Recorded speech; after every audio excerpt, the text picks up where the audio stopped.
Okay, I'm back. So anyway, yeah, so if you want to do something like this, whether it be, going on the road in an RV or doing a tiny house or anything like that,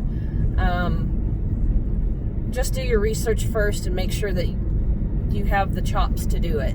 We're really handy people, so we know how to fix pretty much anything. We weren't the type of people that we called a plumber or an electrician or anything like that when we needed work done at the house. We always kind of took care of that ourselves. So we're all pretty confident that whatever comes up, that we'll probably be able to fix it. So if you're not, then you're going to have to factor into that also, if you're going to be able to handle the maintenance, especially if you buy something that's used or, older, that you're going to have to remodel. So take all that into consideration and write your numbers down and see if it's feasible.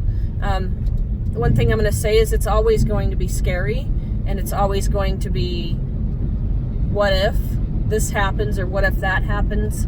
I went through that a lot, and I also went through a lot of, I worked really hard for my beautiful home and my land, and we all did. And it was hard for me to give that up. It makes me feel like I'm homeless, but we're really not. We have family, we have friends, we have people that said we'll be there for you if you need anything, and that makes me feel a lot better. But somebody in one of the RV forums had said something that kind of made me feel at least a little bit better about the situation, if not, completely convinced that this was the right thing to do.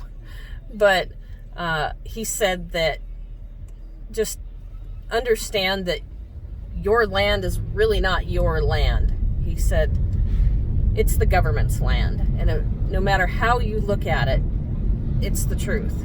No matter how much you want to admit or not admit that it's not that way, it is the government's land. He says, and if you want proof of that, he said, try not paying your taxes for 1 year and see what happens. And I knew that he was right, because one time during the height of our business and kids being in school and all these programs and us acting and doing all the things that we do,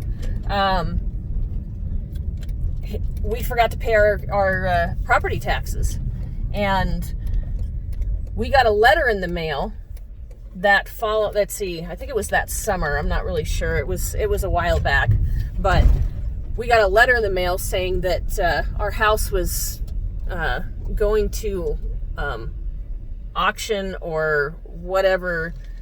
Uh-oh, my store's closed. Damn it. Okay, never mind. I can't go there yet. We got a letter in the mail saying that they were going to auction the house or the tax bill or whatever they do.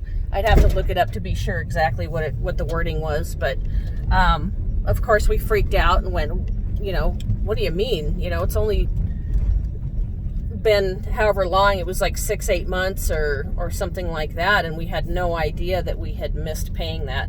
It was kind of one of those things where I thought you did. Well, no, I didn't do it. I thought you did it. And it didn't take long. I mean, this wasn't something that was sat on for years or that we blew off on purpose for a long time. It was literally like 8 months before we got that letter in the mail. So that right there is a true statement. You don't pay your taxes, the government will take your land back from you no matter what. So it's not really yours then, is it? If it's that easy, then it's not yours. So, we improved everything that we could possibly improve. We did so much work on that place. We put in hundreds of thousands of dollars in labor and actual money fixing this place up, and now we're going to hand it off to the next caretakers, and we're going to go off and we're going to enjoy being together, having an insanely amount of reduced bills, because we won't be buying things like lawn fertilizer or flowers for the spring, you know, in the huge scale that we did. You know, any of that stuff, anything that comes with any type of home ownership or even just being in a house, those bills are going to be gone. So that's something that we're really looking forward to, is just shedding some of that responsibility and shedding some of that insane cost that we were, you know, just hemorrhaging money constantly. And we just worked constantly all the time. We had no breaks. We didn't go on vacations. We went maybe once every 5 years because it was impossible to leave. So that's our story, and I guess the next video I can talk about, I don't know, I'll think about it and then I'll post something else. So bye.